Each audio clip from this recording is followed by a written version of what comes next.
Hi students, so let us move to the next concept of the vector algebra.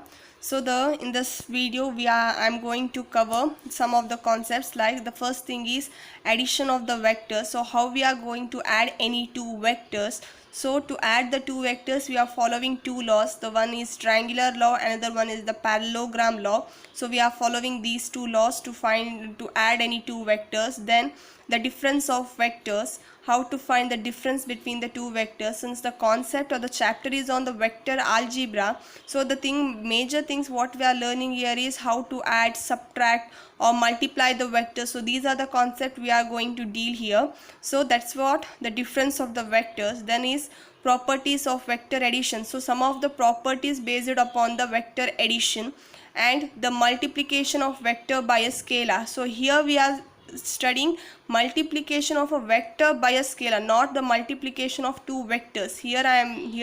That concept is going to be studied in the next section, that is multiplication of any two vectors. Here the multiplication of vector by a scalar, when scalar is multiplied to a vector, how it is going to be happens, or what are the changes we can see there. The next, component form of a vector. So in the previous video or the first section of this chapter, you have understood how we are representing the vectors, but we didn't came across how the components of the vector will be. So here in this we are going to understand what are the components, or how the components of the vectors are going to be represented. Then unit vector. So you understood what is the unit vector in the previous video, but how we are going to find the unit vector for any given vector, that we are going to study here. Then the condition of collinearity of the vector. So for the what are the conditions required for the collinearity of the vectors, and vector joining any 2 points. So if any 2 points are given, means how we are going to find the vectors joining that 2 points. And then the section formula of the vector, which is going to be seen in the vector algebra. So these are the concepts which we are going to cover in this video. So in that, first let us deal with the addition of vectors, how we are going to add any two vectors. So let us consider, let this be our vector A and let this be our vector B. So here we are having two vectors A and B. Now we need to add this vector. So as we have said in the previous video itself, since it is a free vector space, so we can displace any vectors parallelly. So I am displacing the vector B, so that let it be our vector A like this. So vector A is displaced parallelly, and vector B, that one is also displaced parallelly like this.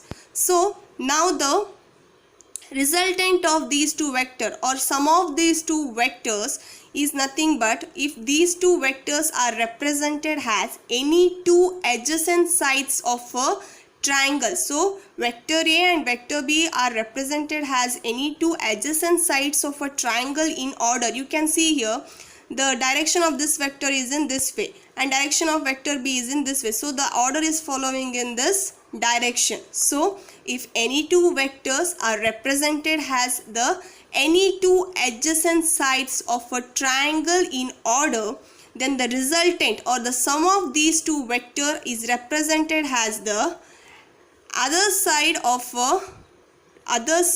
a triangle represented in some other order. So here the order was some other order, not like this, some other order, that is like this. So that is nothing but A, B. It was like this, vector A, and vector B direction was like this. So the order was following like this. The resultant vector will be the other side of a triangle, such that the order of that vector or the direction of that vector is opposite to this direction. So if I am following this direction, means arrow must be coming here, but it was opposite to this direction. So this third side of a triangle will become our sum of these two vector. I am explaining once again. So if this is a vector A, which is displaced parallelly, and this is our vector B, which is displaced parallelly. So if A and B represents any two adjacent side of a triangle in some order, then the other side of a triangle will represent the sum of the two these two side or the resultant of these two vector which is represented in other order. So this will be our resultant vector. So this is nothing but addition of two vectors. So if we are going to add, this one is called as addition of vector, and the law which we have followed here is called as triangular law. So what does the triangular law says? I am going to state that triangular law again. If two vectors, that is A and B, representing the adjacent sides of a triangle taken in order, so the taken in order you can see like this order, taken in order, then the resultant of these two vectors, resultant is nothing but sum of these two vectors, is taken in the reverse order. So if it was like this, means I have taken this one in the reverse order, that is the direction of this vector is like this. So that resultant vector is this one. So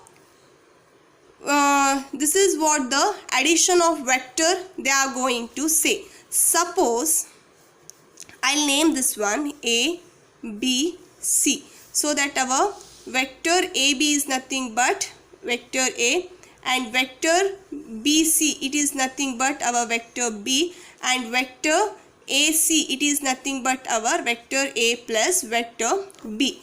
And we already know that, what we know that vector AC, if this one is our vector AC, then vector CA is nothing but what? Negative of this one. So vector, if this one is our vector AC, if I take CA, vector CA, it is nothing but negative of vector AC, right? So if this one is AC, so this is our vector AC. What is our CA represents? It is nothing but CA. So CA is nothing but our negative of vector AC, because same magnitude but in the opposite direction. That is what he is saying.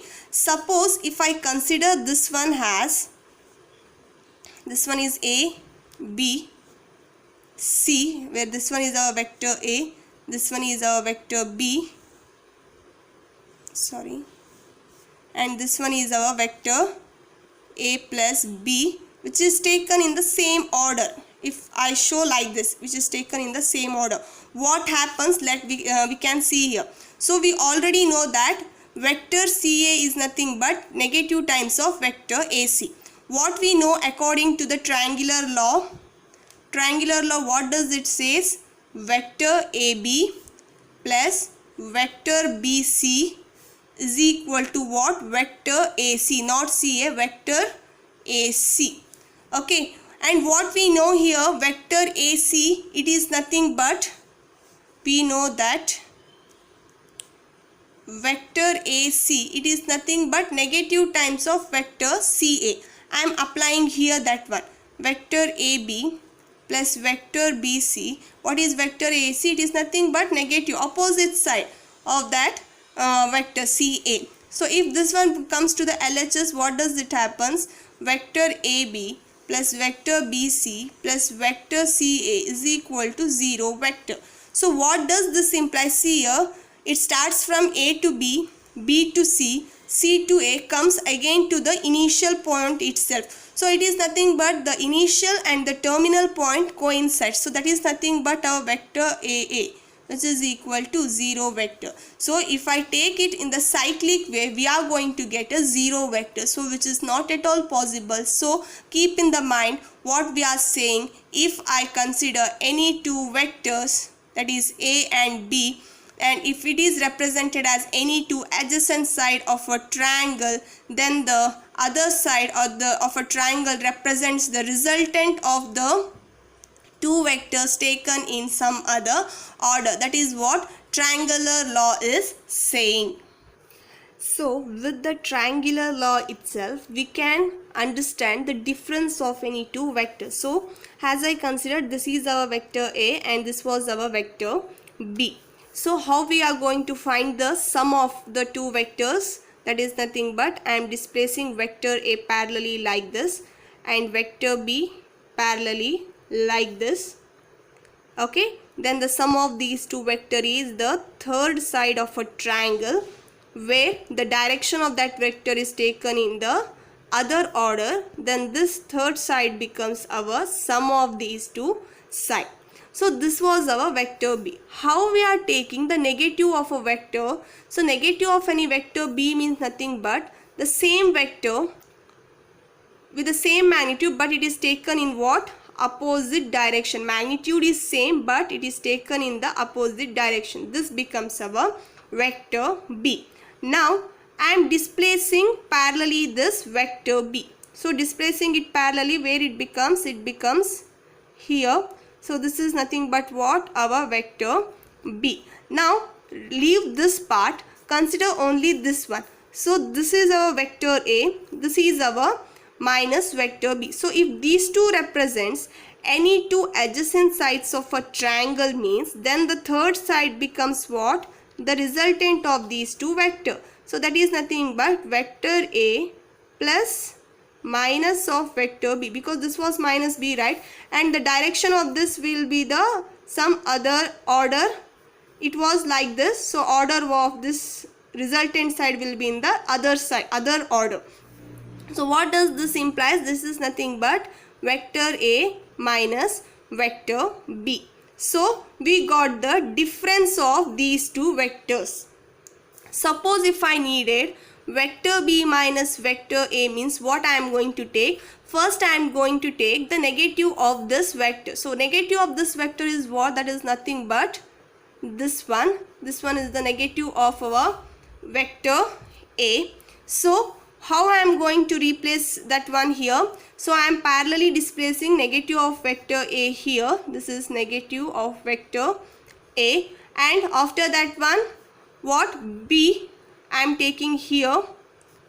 I am taking vector B here.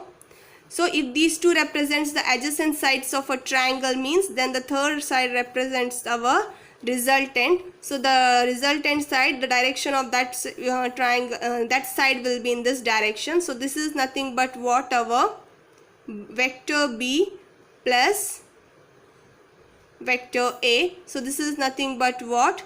Vector B minus vector A. So when we are going to find the difference of any vector means, if they have given any two vectors like vector A and vector B, any one of the vectors we are taking the from any one of the vector I am taking the negative of that vector. So to find A minus B, I took the negative of vector B. To find B minus A, I took the negative of vector A. So like this. So the difference of the vectors, we are going to find the difference of any two vectors by using what?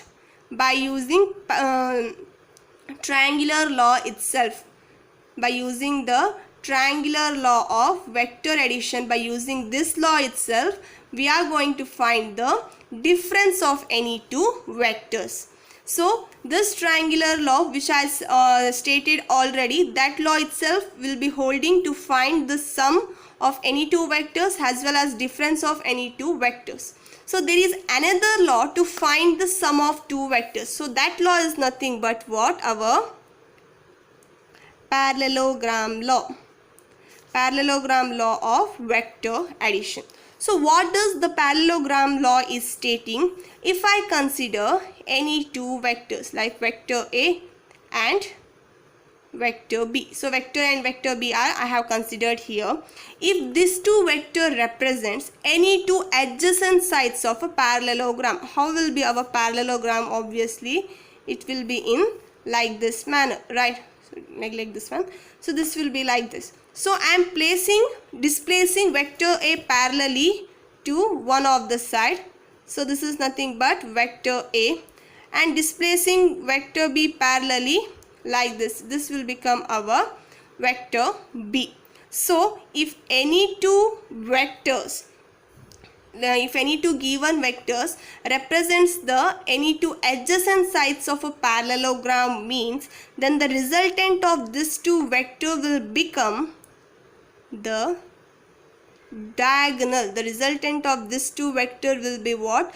The diagonal of the parallelogram. That is nothing but this becomes A plus B. Which diagonal? Not this diagonal. The diagonal which starts from the common point of these two vectors. So the common point was what? Here. So the diagonal which is starting from the common point of this two vector, that diagonal will become the resultant of this two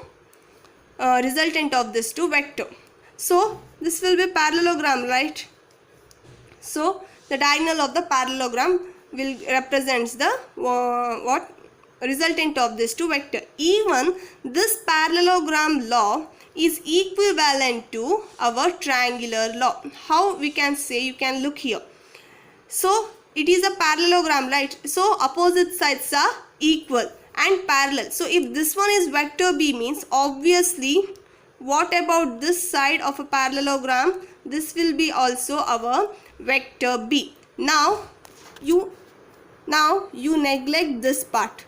You neglect this part. So you are going to get, by neglecting that part, this is our vector A, this is our vector B. So which is taken in this order. So the third side of a triangle, I have neglected this part, then the third side of the triangle will become what? The resultant of these two vectors, that is vector A plus vector B, which is taken in some other order. So you can see here the parallelogram law is equivalent to triangular law. So if suppose to say this one is equivalent, suppose I need to show it mathematically, means you can see here, if this one is ABCD, you can see here, if I consider the triangle ABC, you can see clearly that vector AB plus vector BC is equal to what? Our vector AC.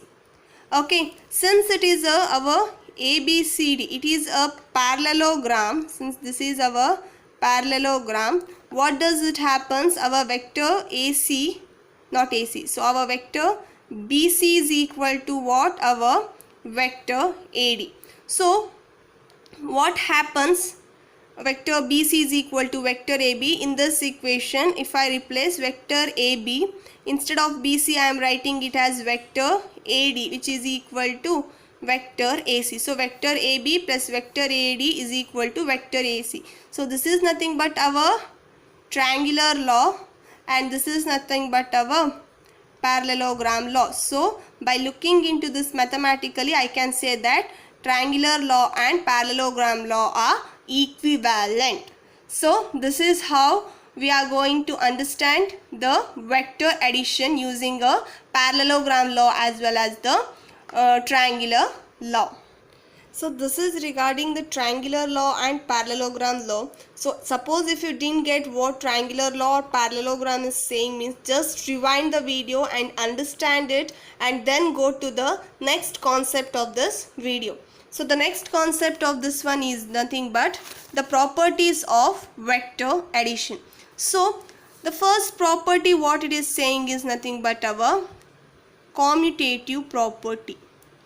So what does the commutative property is usually saying? Means if I consider any two vectors, say vector A and vector B, if I consider these two vectors, then our sum of, that is vector A plus vector B, is equal to vector B plus vector A. That is nothing but ulta pulta property, which I usually used to say. So that is nothing but the sum of these two vectors, that is either vector A plus vector B and vector B plus vector A, both are same. So how we are going to verify or prove this commutative property? Means suppose if I consider a parallelogram, I name it as A, B, C, D, and I call the vector A, B as vector A and vector B, C has our vector B. So since it is a parallelogram, obviously vector DC will become what? It also becomes vector A, and vector AD, it is also becomes our what? Vector B. Now I will join these two, this diagonal, that is AC. So now you look into what? Consider the triangle ABC, that is this triangle. Okay, so by looking into this triangle, we have vector A like this, vector B like this in some order, and we are having third side, that is AC. So the order of this, the direction of this will become vector AC, by using the triangular law, our resultant of these two vector is nothing but vector AC, that is nothing but vector AB plus vector BC, right? So vector AC is nothing but what is our vector AB? It is A. What is our vector BC? It is nothing but A plus C. So our vector AC becomes what? Vector A plus vector B. Now similarly you consider the triangle ADC. Again there also, by using the triangular law, I can write vector AC as equal to vector AD plus vector DC. So what is vector AD is saying? It is vector B. What is vector DC is saying? It is vector A. So which vector? This one, B, vector B plus vector A is representing vector AC itself. So the same vector is going to say it is has vector BC. So you can see that same vector AC, it is also equal to A plus vector B, and the same vector AC is equal to vector B plus vector A. So by looking into this, we can say that vector A plus vector B is equal to vector B plus vector A. So this is what the commutative property of a vector addition is saying. Then the second property is the associative property. If I consider any three vectors, vector A, vector B and vector C, then what does the associative property is saying? Vector A plus vector B, which I group that one and sum up with the third vector, that one is equal to vector A plus vector B plus vector C, where I am grouping some other elements. So this will be equal. This is what associative property is saying. So now I'll consider one of the quadrilateral where I call PQ has our vector A, QR has our vector B and RS as our vector C. Okay, this is what the diagram is saying. This is vector A, vector B and vector C. Now I'll join this one, that is PR. Now consider the triangle PQR. By using the triangular law, I can find the resultant of these two vectors, that is vector A and vector B. So what does the triangular law is saying? That is vector PQ plus vector QR is equal to what? Our vector PR.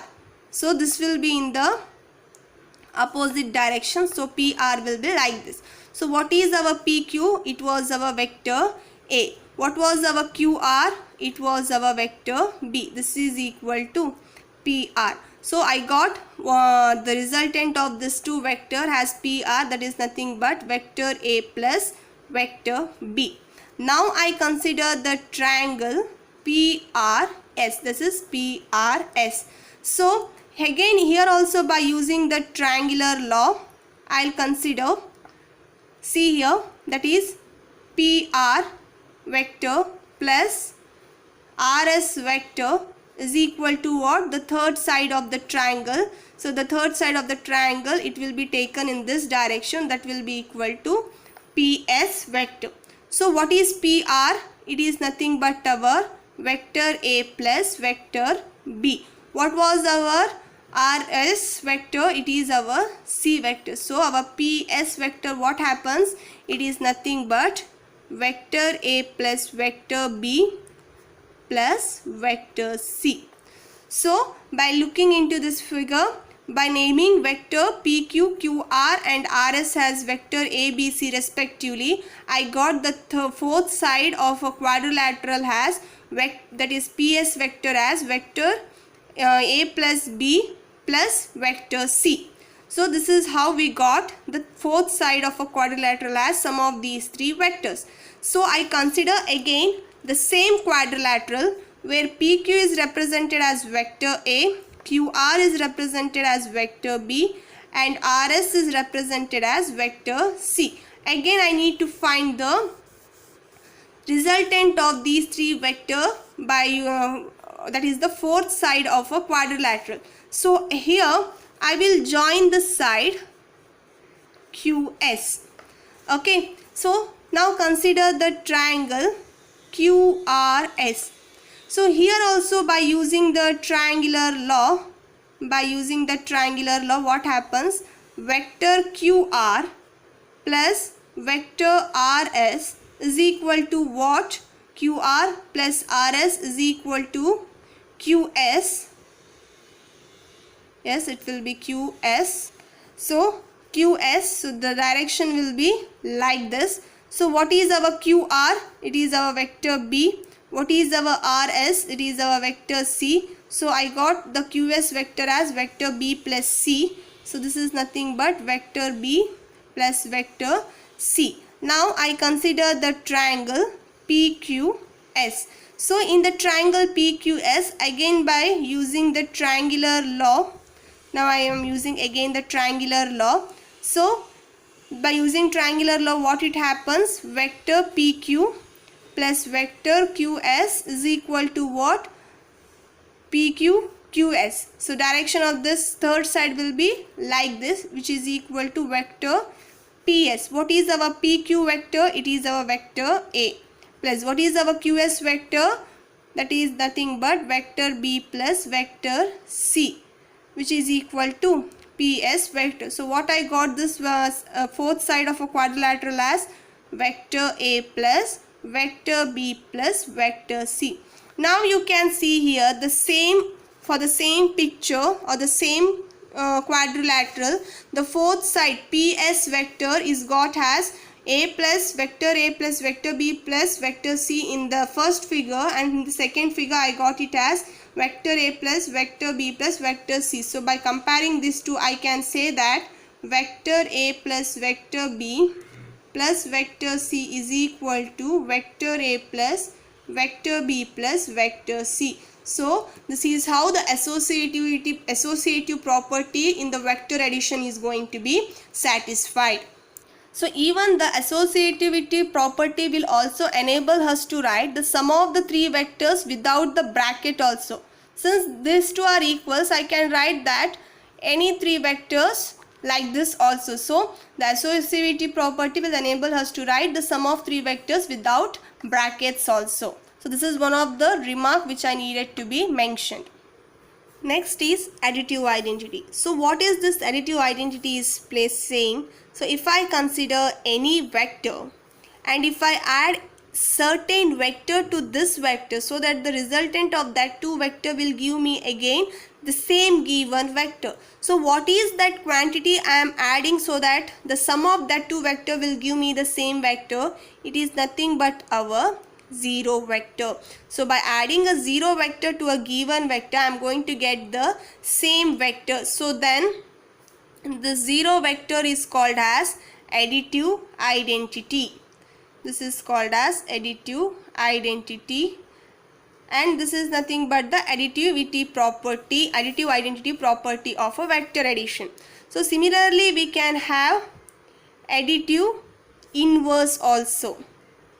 So how we are going to get the additive inverse? So for if I consider any given vector, to this vector I am going to add certain vector, so that the sum of this two vector will give me additive identity. So that is nothing but zero vector. So what is that I am going to add? I am going to get the zero vector, that is nothing but a negative of a vector. For example, if I consider vector AB has a vector A, then negative of this one is nothing but what?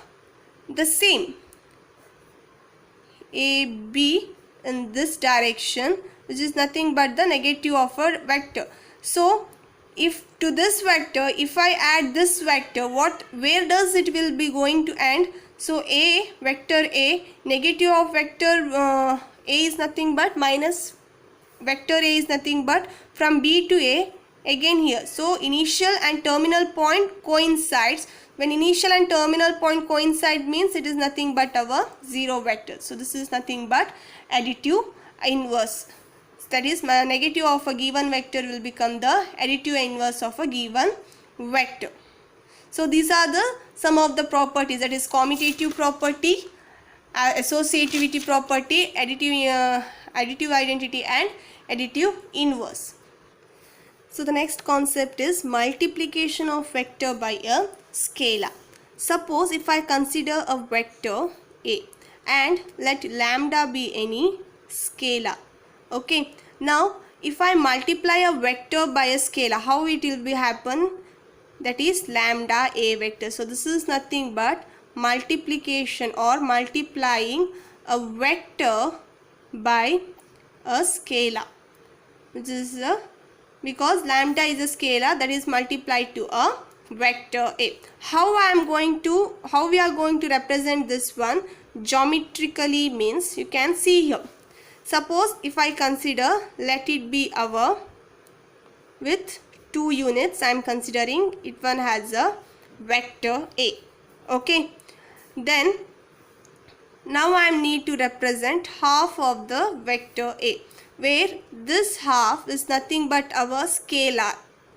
It is nothing but our scalar. So this is a vector A, means a vector with 1 unit. This becomes half of the vector A. So I am considering 2 units, right? So this one 1 unit, 2 unit, it is of vector A, means then half of it becomes this, only this one becomes half of the vector A. Suppose I need 2 times the vector A. So this is a vector A. 2 times means 4 units. So 1, 2, 3, 4. So this will become what? 2 times the vector A. Suppose I required minus 2A. So what does this minus will represent? Minus will represent opposite side. In the vector algebra, the negative sign will always going to say that opposite direction of a given vector. So the direction of vector A was like this, then the negative of that vector, it will become in the opposite direction, this negative. What is the how many units? That is 2 units. 2 times the vector A, that is 1, 2, 3, 4. So vector A was of 2 units. 2 times the vector A becomes 4 units. So this is nothing but our where 2 times the vector A. Suppose if I said minus half vector A, means it will be like this. This is nothing but minus half of the vector A. So you can see clearly, I explain here briefly once again. If I consider a vector A like this, where the vector A is of 2 units. So this one is 1 unit and this one is 2 unit. If I consider vector A of 2 units, then half of this vector will become what? Only this much, right? So if I need to represent half of the vector A, means it will become like this, where half is nothing but what? It is nothing but our scalar quantity, that is lambda. Suppose if I need to represent 2 times the vector A, means vector A is of 2 units. 2 times the vector A becomes what? 2 times, that will become 4 units, that is 1, 2, 3, 4.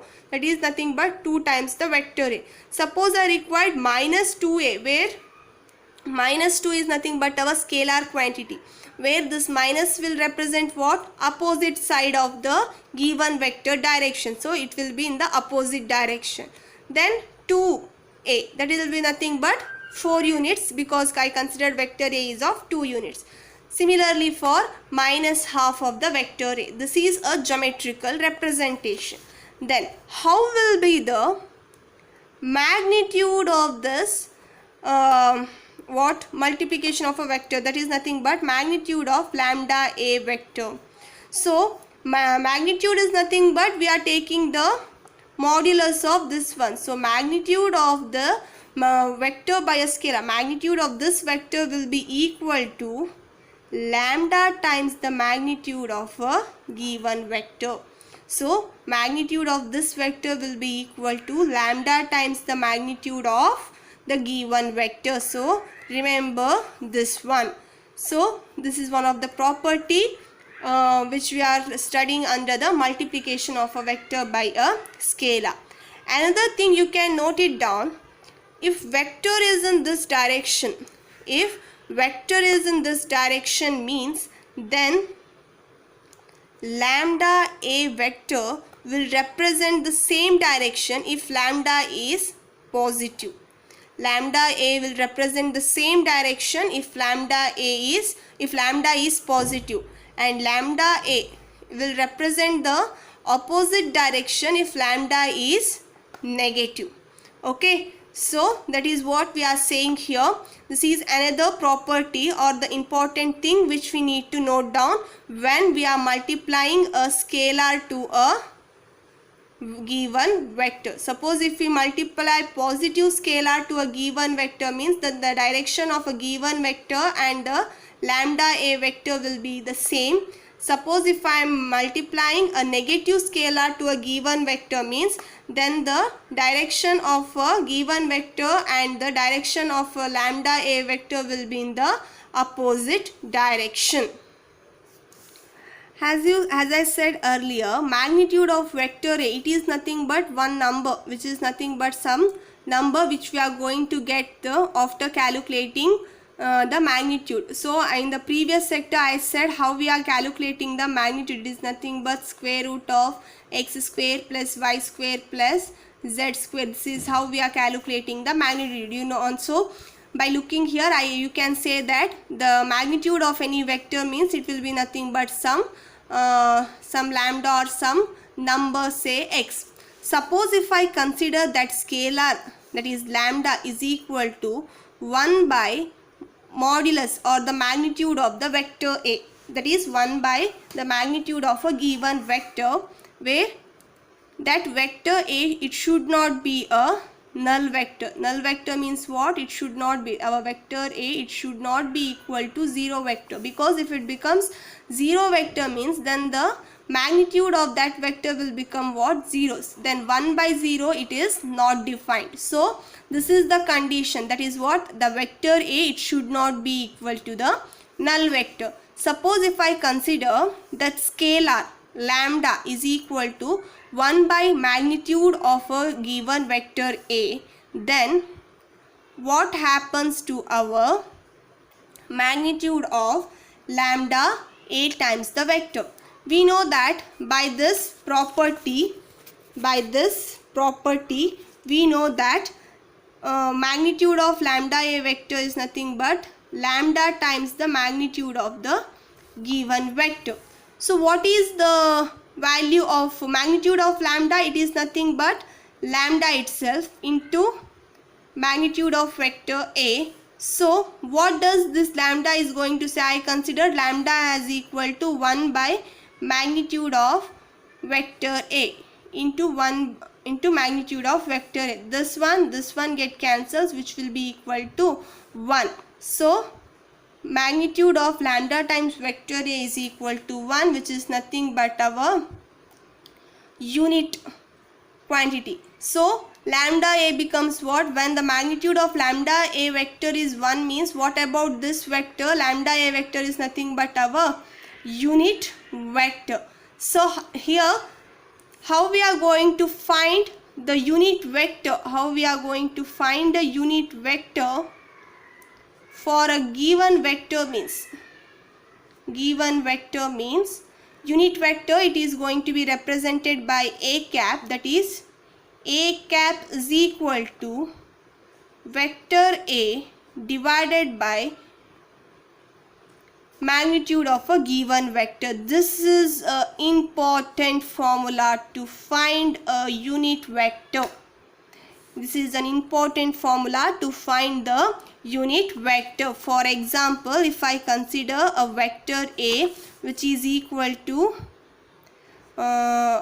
so if you will understand it clearly how we are applying or how we are going to find the unit vector by using this formula once I finish the component of a given vector, which is going to be understood in the next section of this video. So after finishing the component of a vector, I will cover up how we are finding the unit vector of a given vector, and regarding the component of a vector, few topics how we are going to solve it practically. For here now just understand that how we are going to, what is the formula to find the unit vector means, that is nothing but A cap is equal to vector A divided by modulus, that is nothing but magnitude of a, not modulus, magnitude of a given vector. Suppose they have given a b vector and asked you to find the unit vector of this vector, means it becomes b cap into vector b divided by magnitude of that vector. So this is how we are going to find a unit vector when they have given the unit vector formula, when they have given one vector. If I consider any zero vector means, and if I multiply any scalar to this zero vector means, then multiplying any scalar to this vector, that is a zero vector or a null vector, will always give us a null vector itself. So remember, this is as one of the property, because these type of property we not find it important while studying, but these type of the key points or the key property will help us a lot when we are solving most of the MCQ questions, because it will be purely depending upon the properties of the vector algebra or some of the concepts based upon the properties only we are going to solve most of the MCQ questions. So this much is regarding to the multiplication of a vector by a scalar. Suppose if you didn't get any concept, rewind it and please go through this concept again. After understanding, move to the next concept. So the next concept is component of a vector. So before going with understanding what is component of a vector, let us concentrate something which is regarding to the unit vectors along the three coordinate of a axis.